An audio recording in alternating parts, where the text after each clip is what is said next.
Hey guys, this is Caspian with Tape, and today you join me for episode 35 of Caspian Road to Exploration, and we start by just bringing back this fueling spacecraft which we launched last time. And I am sorry if you can hear some fan noise. We are currently having the 2 annual days of summer we get in Britain, and it is unbelievably warm. Not quite as bad as yesterday, where I almost died, but you know. Anyway, so yes, we're just gonna deorbit this, and you don't need to see the burns, you know what that looks like. It's just very long, pressing the LCS button, and then land it on the ocean to get a little money back, because we are still a little strapped for cash, but we will be dealing with that slowly this episode. And yeah, this tips over, but it's fine, and we will recover that. But we're starting with an Ares 1 launch. We're launching 3 Kerbals to the space station. I believe Mitgen, our glorious pilot, a couple of tourists, and this will be used to bring back the Kerbal we saved last episode from orbit of Minmus, so we can get our paycheck back. We're probably also going to bring back Bill Kerman, because he's been on the station for a very long time, and another Kerbal of some kind. Whomever gets there first, I guess. So yes, we're going to decouple the launch escape system and carry on into orbit. I do really want to unlock some bigger rockets so I can use my Dragon 2 type spacecraft. I know I designed that a while ago and haven't used it yet. It's because it's quite big, although I probably could load it onto a 2.5 meter rocket, but it might just look kind of weird. But maybe I'll see, because I would prefer that, a 7-person, although I don't really need it anymore, because I needed it in the old days, because I didn't have a good system, but now I do. But anyway, yes, here we are, just landing the first stage. I just thought I'd maybe throw that in there so you know that we are reusing our rockets so that we do get all of our money. And yes, we are just going to push on into orbit. I think I have enough Delta V, probably just about.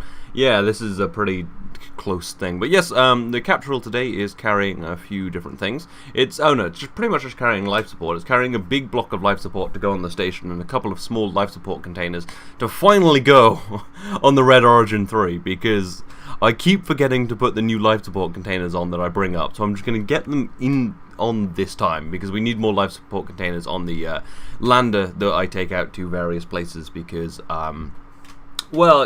you know, it only has enough life support for 1 Kerbal to go to Minmus and back, so it would be good if we had enough for 2. Yes, and it would be good also if I had a bigger lander. Yeah, I should really buy some more vehicles, but I spent so long building this current thing, all these stations and things, that I feel like if I go too crazy with it again, it's going to take so long that we're going to be on episode 60, and then we still won't have even taken Kerbals to Duna. Yeah, I have taken this very slow. It's episode 35, and yeah, I've still not got any Kerbals on other planets, but I'm enjoying it, and I think I've heard from Jarl that it's a good series. I like how it's going, just because this is, I don't know, I don't like rushing in KSP. That's the problem with space races, we're always rushing. Well, Penguin's always Russian, because, you know, he's a communist. That's like the funniest thing I've ever said. And it's a stolen joke from BoJack Horseman. Oh, then Series 3 of BoJack Horseman is coming out in 2 days. Oh my god, I'm so happy! But anyway, yes, just let's load the life support in there and start talking about the best. That's not really a TV show, because it's on Netflix, but whatever. So we'll transfer our crew around, put our Kerbal somewhere. And we brought up another scientist as well, apparently. Did we already have tourists on the station? Okay, I actually didn't bring up tourists. What am I talking about? I brought up a replacement engineer and a second scientist. I was going to bring the my other scientist back, I think, who's Bob Kerman, but then I was like, if we keep him on the station, we get more science. So he's extended his stay. Yeah. So we've also got Bill Kerman, who's the engineer, who shall be going home soon. And he's just grabbing all of the things, the gravioli detector and the life support containers out of the Ares 1. Yes, the gravioli detector is the new science thing I have, but it's very expensive. They're really expensive. I was building a probe the other day, and I was like, oh my god, this is really expensive. And I was like, oh my god, this scientific equipment, like the seismometer, is so freaking expensive. I was like, oh my god, this is like, I just throw these on willy-nilly. I don't really think about things, but it's fine. Yeah, but you really think about these things when you I don't have enough money. Apparently I'm running out of water, but I have a day's left, so I guess I just have an abnormally large water supply, and it's like, oh, you're running out, but I'm not. Anyway, so yes, here we are with the lander, just coming back, gonna go meet the station, and I was just figuring out where it's best to do the inclination change, and it's actually here. I thought maybe if I slowed down a little more, it would be more efficient, but apparently not.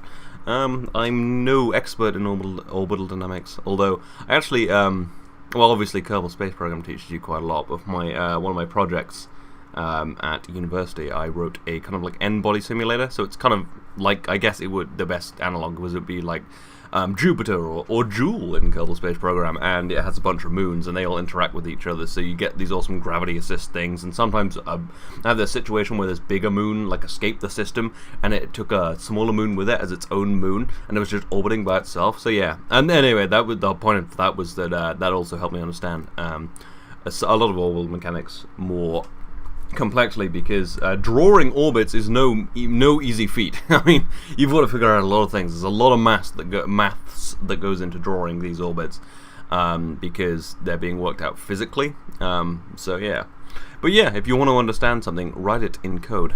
I actually find that's quite good. Anyway, yes, after a little bit more tweaking, here we are, just moving into the station. I usually do this in 2 burns so that we have a little more time. I do hope the fan noise isn't too annoying. I'm actually just going to check. I've deemed that the amount of stopping heat annoying me outweighs the amount of annoyance from the fan. It doesn't sound too loud. I've got it on its lowest setting, which is weird. My fan has 4 settings: 0, which is off; 1, 2, and 3. 3 is the lowest setting. 1 is the highest setting. That's bullshit. Last night I was like sweating my ass off, and then it's like, oh yeah, there's 2 higher settings than this. Fuck you, fan. Anyway, I'm sorry. Why do you guys watch my videos? I'm just yelling at a fan right now. But yeah, here we are, just moving into the Hermes station, and we will soon be docked, and we'll be able to go and attach all of those things we just grabbed out. I moved it out of the Ares one straight away, just so I definitely have it on the station, like the life support and the gravioli stuff. I think I just put that in that container. But yes, we have our rescued Kerbal and Valentina, who will also be going home. So I think it's Doreen, Valentina, and Bill will be going home today. Yeah, I do need more Ares spacecraft up here, because if there was like a gravity situation, they don't have much of a way of getting home. I mean, they could go to Minmus or the moon and live there, but not many of them. Yeah, I could actually, that would probably be my my expat plan, just kind of just go to the moon, because I have a base there, and I have one on Minmus. Anyway, so yeah, here we are, just grabbing all of the scientific, well, grabbing the gravioli detector and one of the life support cans. I brought up 2 just cause maybe one day I'll need one. So I'm going to nip off this oxygen container I accidentally put on there one time. I don't really know how I got those confused, but apparently I did. And then, yeah, we're just going to throw that on there. Yeah, you can see in the little UI there's a cost. It's 9,522. 9 grand of that cost is the gravioli detector. And here we are, just attaching that to the front. Yes, you can see the cost has gone right down. Very expensive. Anyway, so we've loaded on Bill, Valentina, and Doreen, and we will head home. Head groundward?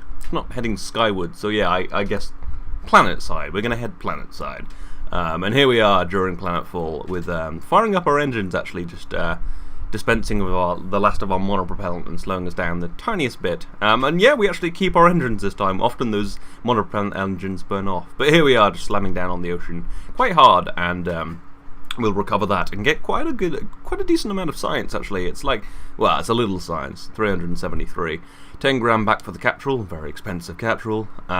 We got our curls back, I believe, and we got our we got 100 grand. You can see we've got 260 grand now. We're doing all right for money. And here's the tech tree. I'm just going to unlock some parts for getting better space planes. I realize I haven't shown you this in a while. I'm also going to get precision engineering, which for some reason includes C4, which is a little like, that doesn't seem super precision, but we do have C4 now, just in case we need to blow something up. If there's like a glitch docking port, oh, that'd be so useful. I'm going to C4 the shit out of some stuff. One day I hope I deorbit Hermes, just C4. It's going to be awesome. Anyway, yes, so yeah, that was a quick look at the tech tree. I realise I haven't shown you that much. I probably will just do a full-on look at it next episode, because like I'm kind of like just building stuff and not telling you how. But yes, we are launching a very important payload right now atop of Pulsar 3. We ditched the first stage. And within that fairing is a fuel miner. Yes, a very early kind of prototype fuel miner that will be sent out to Minmus to complete a mission to return 450 units of ore to Kerbin. And it's kind of, it's pretty bulky. It's got a lot of Delta V, and it's got a little scanner on there which decouples. And we're going to go out to Minmus, and we're going to see what we can do in terms of mining. However, on the way there, it takes us too long to get into orbit, and we actually lose this first stage. So that's like almost 20 grand we just lost, but it's fine, because this mission will pay off 200,000. However, I've only brought this big survey scanner because I've actually never mined fuel without like not on an asteroid in KSP before. I've done it with Kethane, but that was a much simpler system. In stock KSP, you've got you've got to scan from above, and then you've got to get this other scanner on the surface, and then you've got to get a different scanner on the surface. I'm still confused about how it works, but we're going to go and take a look today. Anyway, so yes, we're going to deal with this second stage, of course, because we can get this piece of rocketry back, which is rather nice, because it is still quite an expensive piece of kit. I think these go for around 10,000 funds. Set up with the parachutes, and I think I actually do just cut ahead to his landing. I'm not sure why this little bit is in here, but whatever. And yes, landing on the ocean in the sunlight with the engine firing, because we had a lot of fuel left over, but somehow lost the first stage. Super lame. But it's fine, we got money. Anyway, so here's our maneuver all planned. We're going to do it in 2 burns, because we're using some very low impulse engines. So there's a lot of also street noise probably you can hear. Sorry, there was just a very loud bus going past.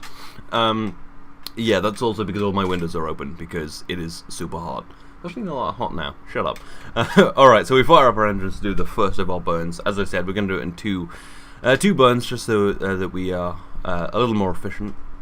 And yes, you can see there's a bunch of ore tanks on here. I actually almost launched with all of the ore in the tank, and I could only just launch it with my biggest rocket, non-reusable, with 9 engines, and I was like, oh wait, I already have the ore in the tank, so I just like recovered the vessel and was like, let's do a smaller rocket. So that was almost very stupid. Oh my god, 1 second. Yeah, there's like a fucking garbage truck going past, which is like super annoying. So I just went and closed my skylight. So yes, we are just going to do our maneuver to reach Minmus and land, I guess. Yeah, we got to get into a polar orbit first so we can scan for ore. And then, yeah, and then we got to land, find somewhere nice. Hopefully there'll be some by our base. Hopefully our equipment will work. Yeah, we need more equipment, really. But anyway, yes, so we are going to head off again with our second burn. Much more efficient to do it. That's how I did the Joule probe, actually, which is heading for Joule. We've got a lot of cool stuff coming up, actually. I think next episode we're going to do a few. There's going to be just like some tweaks to get onto the course with Drez and Duna. Yeah, I've sent off another Duna probe, haven't I? And then won't be hearing from the Joule probe for a while. That's Eagle 1. We've got another Eve window coming up, which is pretty cool, which I'll definitely hit with some serious probage. And then we've got a Moho window, and I think for the next kind of Duna and Eve windows, I am going to prepare manned missions, because I have the technology now. That was the problem with the last Duna windows, I just didn't have the technology, because I've been going quite slow. I've been focusing more on like stations and having a reusable system than like science. So yeah, that's a bit of a shame, but well, not a shame. It's made us great and strong. But yes, I will be focusing more on interplanetary stuff from now on, especially since we're slowly exhausting Minmus of science. The moon's still got quite a lot of biomes, but I think there's pretty much just the poles left on Minmus. So, I mean, yeah, we'll hit that, and there's a few more experiments we can do, but it's mostly drained. So I'm thinking I'm going to send a lander to Minmus, and I'm going to try and hit Moho again. I'm going to get it this time. Yeah, apparently we didn't have anything counter, but often in KSP just didn't quite figure that out, and we're actually fine. So yeah, we can just kind of put ourselves into a nice polar orbit here, and then go and, well, scan first and then land. I did figure out that we had to be, I think, above 60 kilometers, pretty much, and then, I don't know, maybe like below a certain thing. But yeah, so we're going to deploy that. We're going to perform our orbital survey. Oh, we got 25 science out of that. Okay, good. Yeah, so I'm looking at, I think I'm actually looking at dirt right now. I'm like, yeah, look at all that. It's in all the flats. That's fantastic. And I'm like, oh shit, ore. Yeah, not so much in the flats, although the only flat that has ore is where my base is. Yeah, that's planning. That's thinking with my brain. I know, there's some ore right there. Although it's actually a pretty low concentration right near the base. But around the base, I think we should, I probably will set up a mining operation on Minmus. I think that's what that base will become, because I'm not really sure. It doesn't really need to be a scientific base like the moon does, because there's a lot more to do on the moon, and it's much easier to get science from Minmus. So I'm thinking that will indeed become a mining base, especially since there's ore there, once I figure out how to get ore, because I'm still not super clear on that. And yeah, I know, oh yeah, I need to decouple this scanner actually, because I want to land and have more delta V. So yeah, my thought was, there's ore down there, there's a decent concentration apparently from my basic scan, I can go and get that.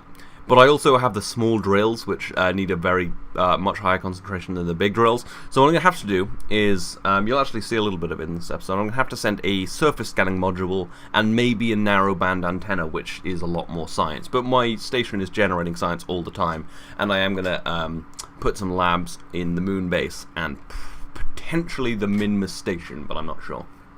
So yes, here we are, just landing actually right at the Minmus base. I thought maybe we would have some ore here. Yeah, I was just like, there's ore there, because I played so long with Kethane in the old days when there was no ore, and Kethane was this fantastic a fuel mod where you could mine Kethane and turn it into fuel, and it was fantastic. And I'm sure you probably remember it from Scott Manley's reusable space program, or I think, what did I use it in?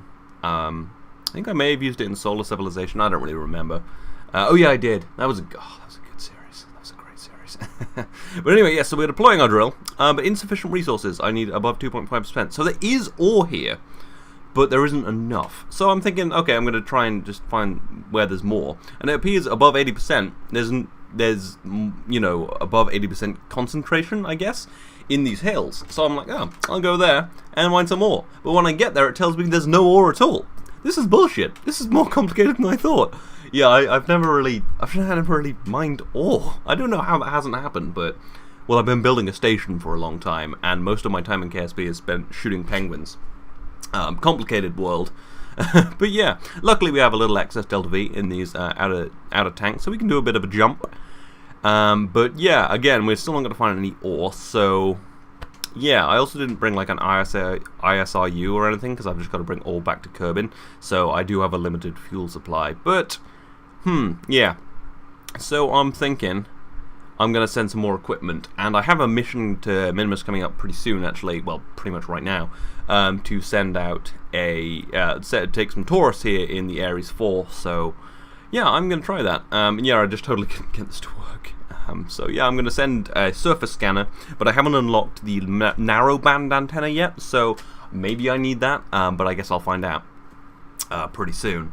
So yeah, we will get on that. But right now, we need to launch a little spacecraft, some fuel pretty much, and a module. This is a custom spacecraft. It's not my standard fueling spacecraft, because it's just taking up a little bit of liquid fuel, and just one tank for the Ares 4 because it's missing a little fuel, and it's taking the surface scanning module, which I think should help me, probably. If you know more about this, please tell me in the comments. This is the one area of KSP where I have no knowledge. I just didn't even think about it when 1.1 came out, or 1.0 came out. I don't even know what version it was in. Yeah, I also accidentally deployed the fairings too early on this when I ditched that first stage, so we get a little excess drag, but we have a little excess delta V, so we're fine. In fact, I'm going to maneuver into the station with the second stage. We have so much excess delta V. But yeah, so I'm on the good trajectory there. We're going to deploy our antenna, or well, a long-range antenna. And yeah, we're going to land the first stage, get that Monet back. That was a really quick cut. And then we're going to get on into orbit and meet the station. I think we're in front of it, which is, I've started launching far in front of the station. It makes it much easier to rendezvous. You just do this, you burn prograde, and you'll find yourself an encounter.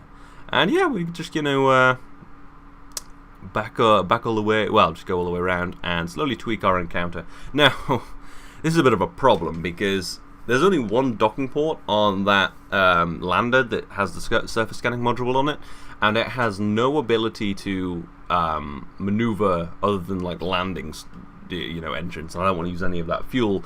And its engines are covered by a docking port, so I'm going to have to grab that right before I go. And so I'm going to have to fuel pretty much right now with the tank. So yeah, it's going to be a bit of a quick exit, I guess, but it's fine. I should probably go right now anyway. But you can see in the Kerbal alarm clock, buzzard 3, 8 days and 5 hours until my maneuver change, which is that's the one headed for Duna. I was talking about that earlier. But anyway, yes, we're undocking the Ares 4, piloted expertly by Mitgen, our up-and-coming pilot. Apparently they're calling him the Yeah, I was going to say calling him the new Jeb, but I don't know what the hell I'm talking about. Anyway, so yeah, we're going to move the fueling spacecraft in first so that we can throw some fuel in there, and I really should have thrown some monopropellant in as well, but I didn't. So I will have to dock to the station also because I have to get the tourists and they can't EVA. So I am going to have to leave the module just kind of hanging in the balance for a while, but that's fine. We'll do this all quite quickly. So yeah, we fuel up. We're just going to decouple this. And I'm going to dock that to the station because it has a little more fuel on it and a bunch of RCS, and I also don't want it drifting away since I need to bring back that first stage. The actual vehicle itself isn't reusable, but you know. Anyway, we grab that module, we dock this to the station, as I said, right there. And then we're just going to maneuver in the Ares 4. We're going to leave this here, we're going to dock to the station very quickly, grab the Taurus, grab some fuel, undock, grab the node, and head to Minmus. And yeah, it's going to be pretty profitable. Yeah, so that is pretty much the end of the episode. We're just going to dock to the station and see all of this next episode because we've run out of time. But it's been reasonably productive. We've launched sort of our first mining operation, but it's totally failed. But it'll be fine. We're going to keep just sending equipment until we can mine some fuel. And this is just a prototype. Good docking, Peter. Just dinged right off there. I thought I'd be like, I'll dock really fast, and then I hit the station. Yeah, and what else did we do? I mean, we got some crew back. We did some good science. We unlocked some stuff. But yeah, next episode should be a little more exciting. This has been a bit utilitarian, I guess. But yeah, anyway, so I hope you have enjoyed this, though, and I hope you will come back for next episode where we will be, well, maybe setting off some more probes, or that might be another episode, and hopefully actually mining some fuel, and hopefully at some point sending a rover to the moon so we can really get some science done at that base. I've really got to start using that moon base. But yes, anyway, that will be in future episodes. So I hope you've enjoyed this. This has been KSP with Tape. I will see you next time.